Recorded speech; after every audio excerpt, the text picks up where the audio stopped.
Welcome back ناظرین. اس کے علاوہ ایک اور اس میں کیفیت ہے جسے کہتے ہیں ہائپوکونڈریاسس. ہائپوکونڈریاسس کا کیا مطلب ہے؟ یہ گریک لفظ ہے. یہ ہائپو کا مطلب ہوتا ہے نیچے, کونڈریاسس کا مطلب ہے ریبس, کہ ریبس کے نیچے. ریبس کے نیچے کیا ہے؟ ہمارے آرگنز ہیں. کون کون سے آرگن ہیں؟ دل ہے, آپ کا پینکریاز ہے, گال بلیڈر ہے, لیور ہے, اسٹمک ہے. تو ان کے اندر کی جو تکلیفیں ہیں ان کو اس کے لیے ایک نام رکھا ہوا ہے ہائپوکونڈریاسس. ایسے مریض کو لگتا ہے کہ بس اس کو تو لگا ہے لیور کینسر ہونے, اور یا اس کے دل کے کولن کے اندر کینسر ہو گیا ہے, یا اس کے پینکریاز میں کینسر. بڑی بڑی بیماریاں اس کو لگتی ہیں, محسوس ہوتی ہیں, جس کے لیے وہ جا کے اپنی انویسٹیگیشن کراتا رہتا ہے, ڈاکٹر کے پاس جاتا رہتا ہے. یہ بھی اصل میں ایک ایموشنل پین ہی کی کیفیت ہے جس کا وہ اظہار اس طرح سے ہوتا ہے. اس پیشنٹ کا سومیٹوفارم ڈس آرڈر والے پیشنٹ سومیٹائزیشن سے یہ فرق ہے کہ اس کی ویگ کمپلین ہے, اس کو ہر جگہ محسوس ہو رہا ہے, کبھی یہ کبھی وہ, کبھی یہ بیمار ہے کبھی وہ بیمار ہے. اس کو لگ رہا ہے کہ بس یہ تو مرنے لگا نا, کینسر ہے نا, بس تو بچے گا ہی نہیں. تو یہ اس کی پری آکوپیشن ہم اسے کہتے ہیں ود سم ڈیزیز. وہ اتنی زیادہ ہو جاتی ہے کہ یہ گھر والوں کے لیے بھی اور اپنے لیے بھی ایک بہت بڑی کرائسس بنا لیتا ہے. بیسیکلی یہ بھی ایموشنل پین, ایموشنل ٹراما, کوئی سائیکولوجیکل پرابلم, کوئی انوائرمنٹل ڈس آرڈر کی وجہ سے, کوئی ڈیولپمنٹ کی وجہ سے یہ اظہار ہوتا ہے. دوسرا, ان لوگوں میں یہ دیکھنے میں آیا کہ ان کے اندر فیملی ٹینڈنسی بھی بہت ہوتی ہیں. اس کے اندر بھی ہماری ہیریڈیٹری جو وراثت ہے وہ بہت کام کرتی ہے, کہ فیملیز کے اندر یہ دیکھنے میں آیا کہ کافی پازیٹیو ہسٹری ہوتی ہے. اس طرح کے ویک کمزور مریض جو ہر وقت اپنا دل اور اپنا معدہ پکڑ کے پھرتے رہتے ہیں, وہ فیملیز کے اندر زیادہ دیکھنے میں آتے ہیں. اور اس کے لیے ضروری ہے کہ جب ہم ان کو علاج کر رہے ہوں یا مینیج کر رہے ہوں تو ہم یہ بھی سوچیں کہ فرسٹ کزن میریجز کو تھوڑا اوائڈ کریں جن فیملیز کے اندر یہ کرائسس ہیں. اور پھر بہت سارے ڈیولپمنٹل ڈس آرڈر ہیں, بروکن فیملیز ہیں, سائیکولوجیکل ایشوز ہیں, بچوں کی پیدائش میں, ڈیلیوری میں مسئلے ہیں, بعد میں ان کی گروتھ میں مسئلے ہیں, بہت سارے ڈیولپمنٹل سٹیجز پہ پرابلم ہوئے ہیں. یہ ہم نے مختلف ٹاپکس میں پہلے ڈسکس بھی کیا ہے. وہ ساری وجہ اس کی وجہ ہو سکتی ہے. اس کے بعد ایک اور کیفیت ہے اس میں جو آج کل پاکستان میں بہت دیکھنے کو ملتی ہے, جسے ہم کسی زمانے میں ہسٹیریا کہتے تھے.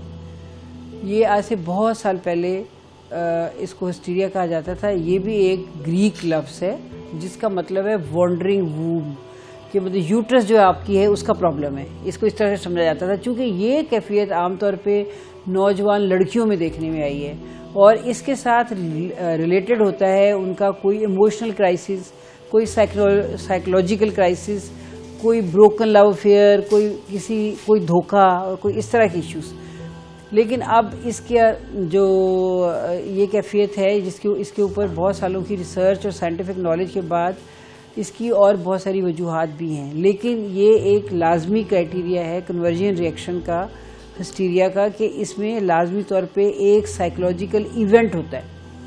اس ایونٹ کے بعد اس مریض کو یہ لگتا ہے کہ یا تو وہ بول نہیں سکتا, یا وہ اندھا ہو گیا ہے, اس کو نظر نہیں آتا, یا اس کا ہاتھ نہیں چلتا. اس کو سوڈو نیورولوجیکل سمٹمز ہو جاتے ہیں.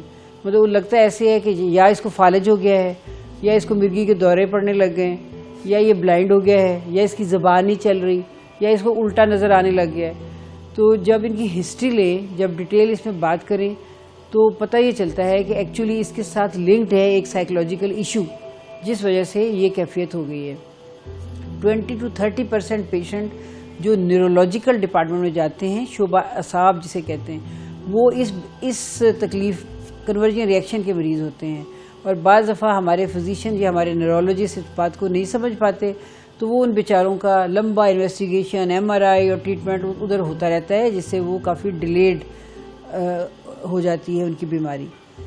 یا پھر یہ ہوتا ہے کہ یہ سمجھا جاتا ہے کہ جی اس کے اوپر جن آ گیا ہے, اور اس کا جن نکالنے کا علاج شروع ہو جاتا ہے, جس سے اس کے ایموشنل کرائسس کو چونکہ ہینڈل نہیں کیا جاتا, سمجھا نہیں جاتا, ایکسپلور نہیں کیا جاتا, پیشنٹ کو اس کے اوپر اویئرنیس نہیں دی جاتی, تو وہ بھی خرابی کا باعث بنتا ہے.